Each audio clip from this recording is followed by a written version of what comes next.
ابتدا ایک غرق ہونے والا خواب 15 اپریل 1912 رات کے وقت بحرین اوقیانوس کی تاریک گہرائیوں میں ایک بہت بڑا بحری جہاز ٹائٹینک ایک برفانی تودے سے ٹکرا کر غرق ہو گیا۔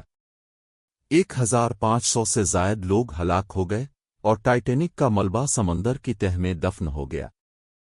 70 سال تک یہ ملبہ انسانوں سے چھپا رہا۔ کئی مہمات ناکام ہوئیں کیونکہ ٹائٹینک سمندر کی تقریباً 12,500 فٹ گہرائی میں تھا، یعنی ایورسٹ جتنا گہرا۔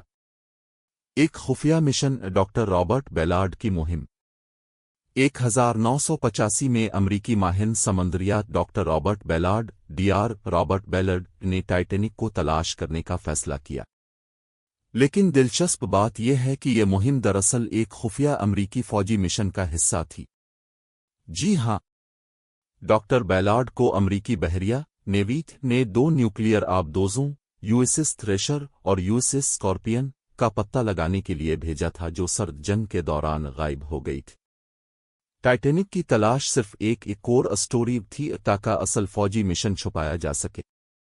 حادثاتی دریافت حیرت انگیز لمحہ جب ڈاکٹر بیلارڈ نے آبدوزوں کا پتہ لگا لیا، تب امریکی بحریہ نے انہیں کچھ وقت دیا کہ وہ باقی وقت میں ٹائٹینک کا سراغ لگائیں۔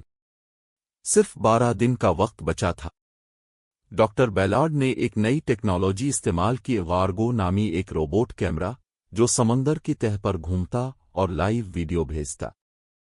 2 ستمبر 1985 کو اچانک اسکرین پر کچھ نظر آیا، ابتدا ایک غرق ہونے والا خواب 15 اپریل 1912 رات کے وقت بحرین اوقیانوس کی تاریک گہرائیوں میں ایک بہت بڑا بحری جہاز ٹائٹینک ایک برفانی تودے سے ٹکرا کر غرق ہو گیا۔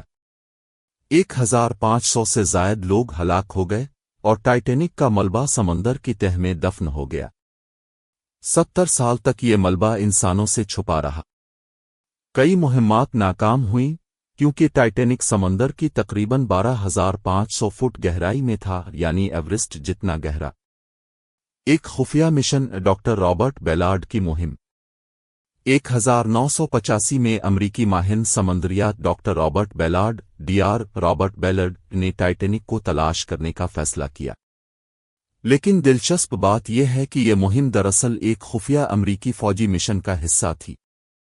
جی ہاں، ڈاکٹر بیلارڈ کو امریکی بحریہ نیوی نے 2 نیوکلیئر آبدوزوں USS تھریشر اور USS اسکارپین کا پتہ لگانے کے لیے بھیجا تھا، جو سرد جنگ کے دوران غائب ہو گئی تھی۔ ٹائٹینک کی تلاش صرف ایک اور اسٹوری تھی تاکہ اصل فوجی مشن چھپایا جا سکے۔ حادثاتی دریافت حیرت انگیز لمحہ جب ڈاکٹر بیلارڈ نے آبدوزوں کا پتہ لگا لیا، تب امریکی بحریہ نے انہیں کچھ وقت دیا کہ وہ باقی وقت میں ٹائٹینک کا سراغ لگائیں۔ صرف 12 دن کا وقت بچا تھا۔ ڈاکٹر بیلارڈ نے ایک نئی ٹیکنالوجی استعمال کی، وارگو نامی ایک روبوٹ کیمرہ جو سمندر کی تہہ پر گھومتا اور لائیو ویڈیو بھیجتا۔ 2 ستمبر 1985 کو اچانک اسکرین پر کچھ نظر آیا، ایک بوائلر، جہاز کا انجن، اور پھر لوہے کے بڑے بڑے ٹکڑے، اور پھر ٹائٹینک کا عظیم جسم۔ پورا عملہ حیرت میں تھا۔